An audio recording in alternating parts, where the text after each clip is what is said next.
नमस्कार, आप देख रहे हैं एसएसएन न्यूज। जमशेदपुर के प्रसिद्ध अधिवक्ता जयप्रकाश जी का एसएसएन के संवाददाता आलोक पांडे द्वारा एक विशेष मुलाकात किया गया। इस मुलाकात में जयप्रकाश जी ने उन तमाम सवालों का जवाब दिया। यह सारे सवाल वर्तमान समय में देश के हालात के अनुसार जनता के मन में उमड़ रहे हैं।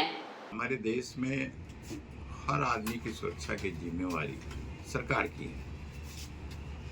कोई ऐसी बात नहीं है कि अभी किसी विशेष सुरक्षा की जरूरत है। ये सरकार की ड्यूटी है कि अपने हर नागरिक को सुरक्षा प्रदान करे। हाँ, ये जरूरी है कि कोई विशेष पद पर कोई रहता है जिसको जिंदगी का ज़्यादा खतरा है या सुरक्षा की जरूरत है, उसको सरकार एक विशेष सुरक्षा देती है। लेकिन हर नागरिक की सुरक्षा का जिम्मा सरकार की है। ये संभव नहीं कि एक एक नागरिक को अलग से सुरक्षा दी जाए। इसलिए जनरल रूप से समाज के हर वर्ग, इस देश के हर नागरिक, चाहे किसी भी प्रोफेशन से हो, किसी भी वर्ग में, उनको सुरक्षा देने का काम सरकार का है।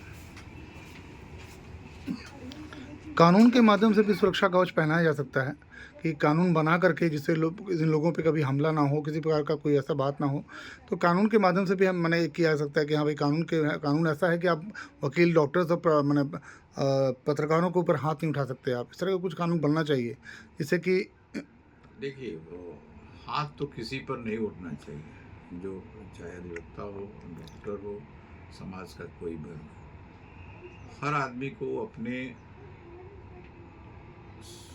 शरीर, अपनी संपत्ति, अपनी जान माल की रक्षा करने का भी अधिकार है। अब खुद भी हर आदमी अपने आप को रक्षा कर सकता है, लेकिन जहाँ कंप्लीट सुरक्षा की बात आती है उसमें सरकार की बहुत सारी एजेंसियां लगी रहती हैं, जिसमें हमारी सबसे प्रमुख पुलिस की एजेंसी है। और पुलिस 24 घंटे मुस्तैद और तत्पर रहती है समाज के हर वर्ग को सुरक्षा देने के लिए। लेकिन चूंकि जनसंख्या बहुत है, उस हिसाब से सुरक्षा देने की जो व्यवस्था है वो थोड़ी कम पड़ती है, और धीरे धीरे इसमें भी सुधार आ रहा है और आगे भी सुधार आएगा। कि हर आदमी को हम लोग, सरकार जो है, सुरक्षा कर्मी प्रदान नहीं कर सकती, लेकिन एक जनरल सुरक्षा सबको देने की जिम्मेवारी सरकार पर है, और उस सरकार की एजेंसियां देती भी है। इसके लिए बहुत सारे विभाग, आप भी जानते हैं, हमारा स्पेशल ब्रांच है जिसका काम है पता करना कि कहाँ शांति भंग होने वाली है, कौन ऐसे लोग हैं, उसकी प्राय सूचना। हमारा इंटेलिजेंस विंग है, केंद्र स्तर पर है, स्टेट स्तर पर है, तो उन लोगों का काम यही सूचना आकलन करना होता है और प्रॉपर जगह सूचना पहुंचाना रहता है। उस हिसाब से पुलिस काम करती है और सतर्क होती है, और जो भी रिस्क और खतरा होता है, कोई घटना नहीं है। देखिए, ज़िंदगी में जो कैरियर आदमी चुनता है वो कभी कभी एक्सीडेंटल भी होता है। आप ज़िंदगी में चाहते कुछ है, मिलता कुछ है, तो मैं निस्संदेह कह सकता हूँ कि शुरू में मुझे इस प्रोफेशन में आने को मैंने नहीं सोचा था, लेकिन परिस्थिति ऐसी बनी कि मुझे इसमें आना पड़ा। लेकिन आने के बाद मैंने ये महसूस किया कि अगर आप अपने आप को और इस क्षेत्र में लाते हैं तो आपका स्काई इज द लिमिट। आप किसी भी हद तक आगे जा सकते हैं और पूरे समाज को न्याय दिलाने में मदद कर सकते हैं। मैं लगभग 30 साल लोक अभियोजक के रूप में मैंने काम किया है, बिहार सरकार और झारखंड सरकार के विभिन्न जिलों में पदस्थापित होकर। तो मेरा उस समय भी काम यही था कि मैं यहाँ के जिस भी ज़िले में रहा हूँ वहाँ के लोगों को मैं न्याय दिला सकूँ, और मेरे को उससे काफ़ी संतुष्टि मिली। और अवकाश प्राप्ति के बाद भी मैं उसी मुहिम में लगा हुआ। तो मैं अपने इस प्रोफेशन से संतुष्ट हूँ कि इसमें एक समाज सेवा के रूप में भी मैं कुछ काम करना हमको अच्छा लगता है। लोगों को न्याय दिलाता हूँ तो मुझे संतुष्टि होती है।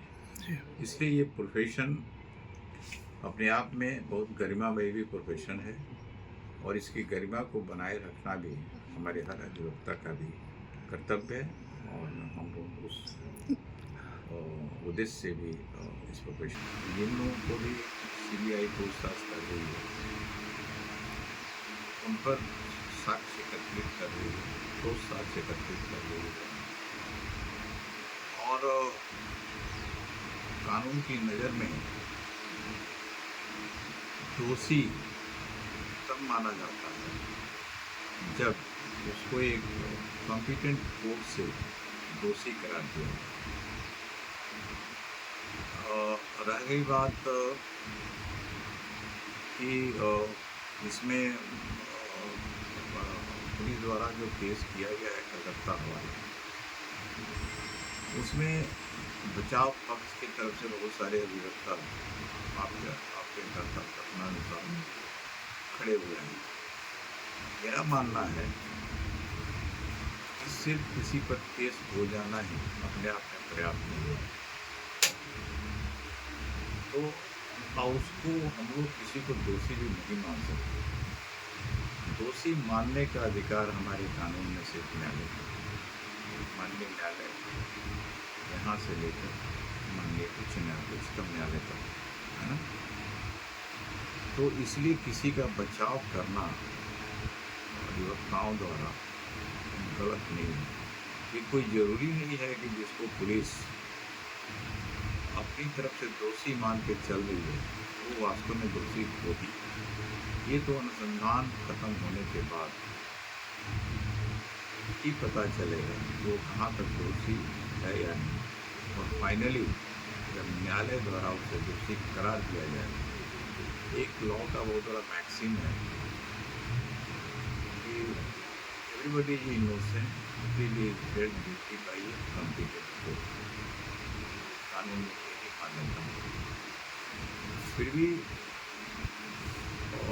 बहुत सारे ऐसे अधिवक्ता हैं जो सिर्फ इतने संगीन अपराध जब होते हैं तो उस केस को टिकअप नहीं करते, वो अपने अपने विचार होते हैं, लेकिन कानून कहीं भी इसमें रोक नहीं लगा। रह गई बात आपके कथनानुसार कि कुछ इसमें मोरलिटी की बात, जैसा मैं समझ रहा हूँ आप जानना चाह रहे हैं, तो जो भी खड़े हो रहे हैं लोगों को बचाने के लिए वो उसी सिद्धांत के तहत खड़े हो रहे हैं कि उनको अभी इस स्टेज में दोषी करार नहीं दिया जा सकता। तो वैसे हमारे जो कानून खड़े हो रहे हैं वो अपना एक प्रोफेशन का पार्ट है और न्याय हमारी जो कानून व्यवस्था है, न्याय सबको मिलना चाहिए। पीड़ित को, जिसके खिलाफ केस चल रहा है उसको, और पूरे समाज को। तो तीन स्टेक होल्डर्स हैं हमारी जो आपराधिक कानून व्यवस्था है, और तीनों को न्याय अंततः न्यायालय द्वारा ही मिलता है। इसलिए उनको डिफेंड करना गलत नहीं है। कानून की सख्ती में कोई कमी नहीं है, उसके इम्प्लीमेंटेशन एग्जीक्यूशन में कभी कभी ढिलाई होती है, इसमें दो राय नहीं है। इसलिए कानून में किसी तरह का कोई दोष नहीं है। मैंने ये भी आपको कहा कि अगर कुछ कमी पाई जाती है तो टाइम टू टाइम पार्लियामेंट के द्वारा भी उसमें अमेंडमेंट होते रहते हैं, और हमारे टॉप कोर्ट्स हैं, न्यायालय, उनके द्वारा भी बहुत सारे जजमेंट दिए जाते हैं, और उस जजमेंट के आलोक में भी सरकार कुछ कानून में सुधार करती है। एक चेंजिंग प्रोसेस है, कानून एक चेंजिंग प्रोसेस है, और समय के अनुसार कानून भी बदलते हैं। दिन भर की ताजा अपडेट्स के लिए जुड़े रहे हमारे साथ YouTube और Facebook पर। साथ ही हमारे चैनल को लाइक, शेयर और सब्सक्राइब करना ना भूलें।